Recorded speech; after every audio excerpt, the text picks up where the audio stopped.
Hello everyone, hope you're all doing well. In today's video, I'll be speaking about gerunds and infinitives.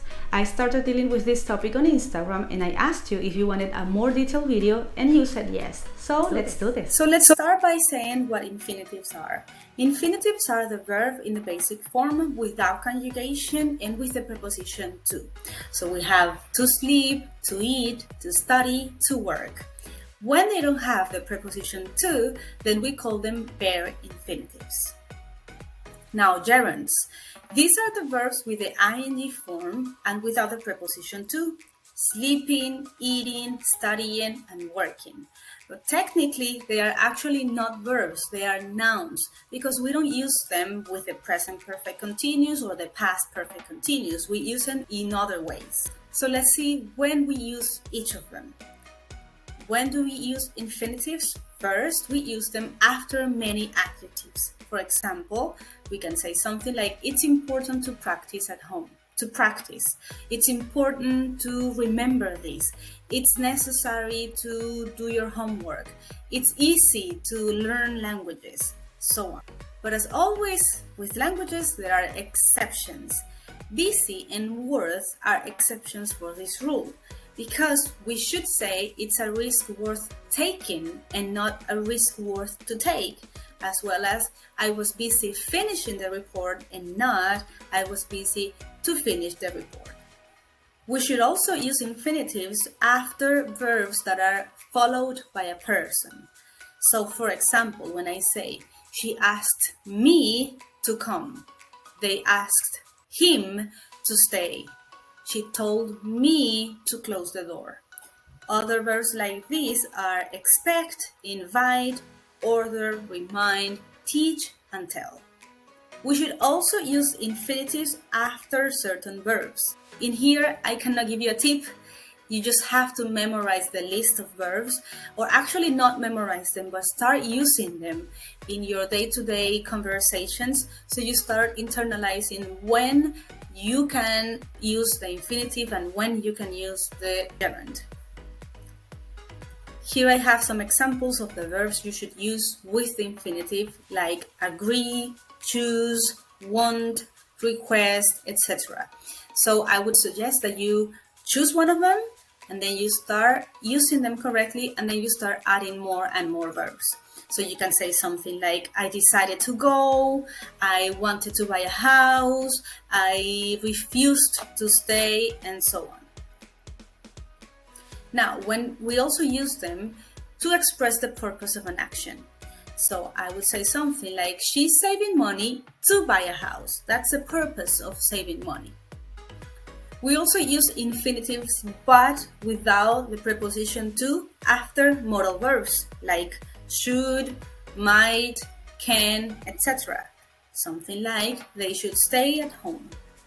And also, without a preposition, we use them after the verbs let or make. For example, my daughter makes me feel happy. Now, when do we use gerunds? We use them as the subject of a sentence. Remember I told you, these are not verbs, these are nouns. So when we have an activity and we want that to be the subject of my sentence, I have to put it in ing and it becomes a gerund. For example, learning languages is amazing. We normally don't say to learn languages is amazing. Although you could have the infinitive as the subject of a sentence, it's a little bit more formal and also more common in literature.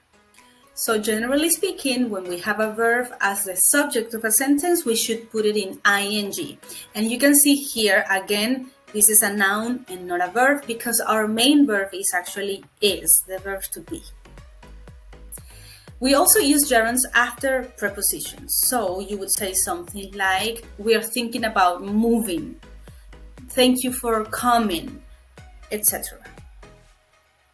We also use them after certain verbs. This is another list, and of course in this one and the previous one, these are not the only verbs, but these are examples of the verbs you should use in this case with gerunds. For example, enjoy, hate, prevent, miss, admit, suggest.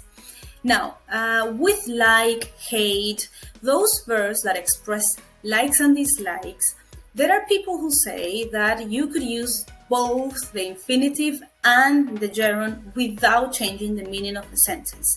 But there are others who say if you use one or the other, the meaning of the sentence will change. Some people say that if you say I like cooking, it's in general, you like cooking. But if you say I like to cook, you should specify a little bit more. For example, I like to cook for my wife and not in general.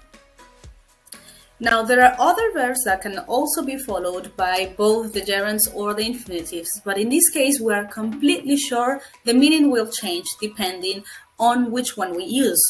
Those are forget, go on, quit, regret, enjoy, remember, stop, and try. Some examples of these are, you can say, I stopped to smoke or I stopped smoking, but the meaning of the first one is that I stopped what I was doing because I wanted to smoke. That was the purpose of it.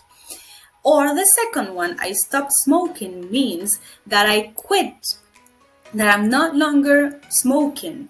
That's not part of my life. So you could see that it's actually the opposite. I can also say, I remember to call my mom, or I remembered calling my mom. The first one means I didn't forget, I did it. And the second one says, I have memories, or I had memories of me doing the action of calling my mom. So in this case, it's not completely different, but yes, there's a slight difference in meaning between these two sentences. It's definitely not easy to summarize all the information in a video, so if you'd like to have more personalized lessons with a teacher that will help you based on your level and needs, just contact us and we'll make it happen. Hope you liked this video, and please don't forget to like it, share it, and subscribe to our channel. See you in the next video. Bye!